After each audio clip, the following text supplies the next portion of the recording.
As many of you probably already know, my wife and I are having another baby at the end of November. This will be our third and final child. We already have a girl and a boy, so we're not going to find out this baby's gender. I mean, we really don't need to, since we already have everything we need, whether this one is a boy or a girl. But the main reason that we aren't going to find out gender is that as you get older, there are just so few surprises in life. I know it is such a cliche, but it's true, especially in today's world of information overload. Case in point, when the Oilers selected Philip Broberg 8th overall on Friday night, if that had been 15 or even 20 years ago, it would have come as an enormous surprise. But if you had read any form of hockey media in the week leading up to the draft, you saw it coming a mile away. Broberg's name was being dropped repeatedly by Oilers media in the days leading up to the draft.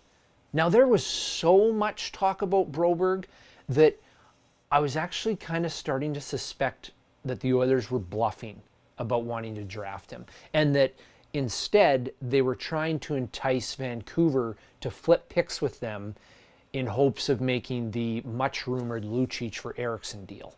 But no, they really wanted this guy, and they drafted him much earlier than most draft analysts had him going. One of the criticisms that I've heard about Broberg is a lack of hockey IQ. And this really irritates me that a team that drafted Yakupov and Puljujarvi would think it's a good idea to do this again. I've talked about this in my videos before, but when it comes to both Nail Yakupov and Jesse Puljujarvi, I see two guys who have learned to excel at skating and shooting the puck. And yet, they don't have the first clue about how to play the game of hockey. One of the things I've read about Broberg is that he's a wonderful skater. He can rush the puck from end to end, but then he doesn't know what to do when he gets into the offensive zone. And if he's having that problem at his level of hockey, he could be in big trouble. Because the game is played so fast now that a lot of times players need to rely on their instincts.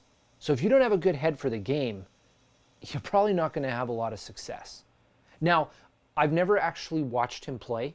I've only seen highlights on YouTube, so I can't verify how true this may or may not be. I'm just going by what I've read.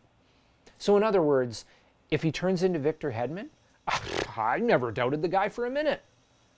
Another thing that bothers me about this is that they selected him in the top 10.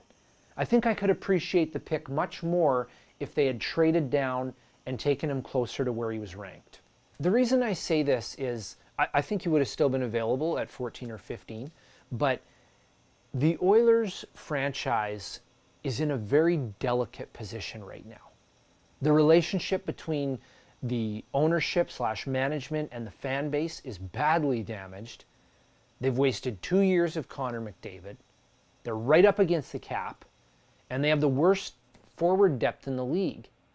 They are simply not in a position right now to be taking risks. And I feel that this pick was risky. I believe there were other players available at the time that would have been safer bets to be surefire NHLers. But the Oilers chose to go with a guy who is not a sure thing, but has a higher upside. The funny thing is, had the Oilers done this 7 years ago, I would have been thrilled with it. In 2012, they desperately needed defense at both the NHL level and on the farm, but they selected another finesse-style forward. Had they traded down or even gambled on any defenseman not named Griffin Reinhart, I would have been pumped. But you know what the interesting thing is? It really doesn't matter who they picked.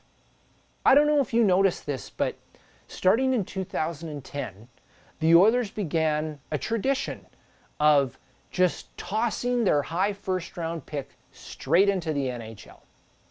The pinheads who were running the team acted as though these 18-year-old boys were finished products that they could just insert directly into the lineup to fill glaring roster holes. Edmonton has done it ass backwards for years. I don't care who they draft, as long as they develop that player into the best possible version of themselves. And despite some of Ken Holland's shortcomings in recent years, the one thing he has been consistent with is properly developing players before bringing them into the NHL. It looks like I have quite a bit of laundry to fold. One final note quickly before I go. I do have the capability of doing live podcasts on YouTube, so I'd like you to let me know if this is something you'd be interested in viewing or even participating in, since I can take phone calls. Also, let me know your thoughts on the pick. I'll see you next time.